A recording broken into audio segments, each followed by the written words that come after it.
भिवानी के Dadri get new housing board में 4 मई से लेकर 10 मई तक श्रीमद् भागवत कथा का आयोजन होगा, जिसमें कथा व्यास विदुषी वेला पारी के जो मुख्य कथावाचक रहेंगी। ये तस्वीर दिखा जा रही कि विशेष सानिध्य महंत चरणदास महाराज का रहेगा और कल से यह कथा कलश यात्रा के साथ शुभारंभ होगी। Special report Ashok Bhardwaj, ABP news.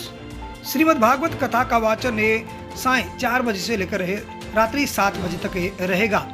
कथा के माध्यम से भगवान श्री कृष्ण के जीवन वृत्तांत पर, उनकी लीलाओं पर फोकस रहेगा।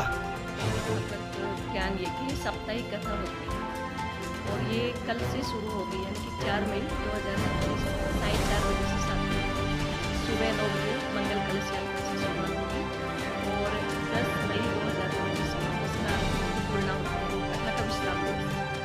इसमें भगवान के प्राकट्य महोत्सव की कथा विशेष आवश्यकता है। भगवान का गोवर्धन लीला, इसमें 56 भोग दर्शन होंगे, रुक्मिणी मंगल, सुदामा चरित्र।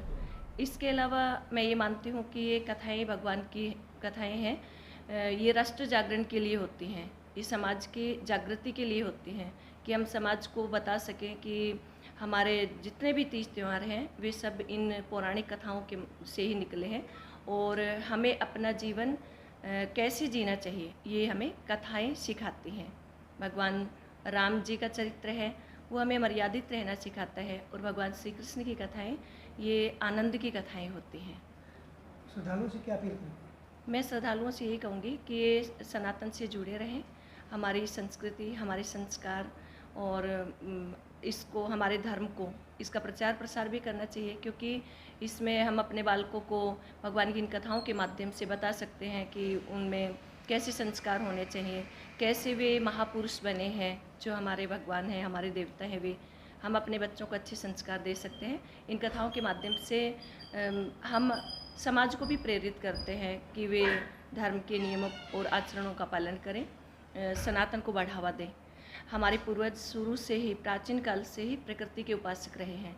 हम इन कथाओं से के माध्यम से बताते हैं कि सबको प्रकृति से जुड़ा रहना चाहिए। बिल्कुल, लोग धीरे धीरे प्रकृति से और संस्कृति से दूर होते जा रहे हैं, सनातन से दूर होते जा रहे हैं, क्योंकि सब कुछ डिजिटल हो गए हैं। एक बटन दबाओ, एसी ऑन हो जाएगा, तो वो देखिए प्राकृतिक पर्यावरण से, वायुमंडल से भी दूर हो गए। कथा ज्ञान यज्ञ का कार्यक्रम जो कल से शुरू हो रहा है, बहुत सारे लोगों का सहयोग और माननीय हमारे जो मास्टर रामतौर शर्मा जी और इनकी पूरी टीम, जो प्राइवेट स्कूल एसोसिएशन है, उनका विशेष सहयोग और विशेष मैं मानता हूँ कि इनका ये कार्यक्रम रहेगा, जिसमें पूरी शक्ति और सामर्थ्य के साथ हम काम कर रहे हैं। हमारी विदुषी बहन बेला जी इस कार्यक्रम को संबोधित करेंगी, साथ ही इस कार्यक्रम में अपनी कथा का वाचन करेंगी। और कथा आप सभी जानते हैं कि कहीं न कहीं यदि हमारे जीवन में अंधकार है और अंधकार से निकलना चाहते हैं तो भगवान की शरण में और कथा की शरण में हमें जाना भी चाहिए। कथा हमें कुछ नया जीवन देगी, कुछ ज्ञान देगी, कुछ अंधेरा दूर करेगी, तो उसके लिए आप इस कार्यक्रम में सादर आमंत्रित हैं। 7 दिन तक चलने वाला ये महोत्सव हमारा जो न्यू हाउसिंग बोर्ड उसमें ये कार्यक्रम रहेगा। बहन विदुषी जो हमारी बेला जी हैं वो बहुत अच्छा कार्यक्रम, बहुत अच्छी कथा करते हैं, जिसके माध्यम से हमें और हमारे शहरवासियों को इसका लाभ मिलेगा। और सभी जानते हैं कि कहने के सनातन को, हमारे मूल्यों को, हमारे संस्कारों को यदि बढ़ाना है, मजबूत करना है, तो कथाओं का सहारा लेना पड़ेगा। कथा जीवन को कहीं न कहीं आगे बढ़ाने में और जीवन में आई हुई समस्याएं बहुत सारी जो होती हैं उनको कहीं न कहीं निराकरण करने में सहयोगी होती है।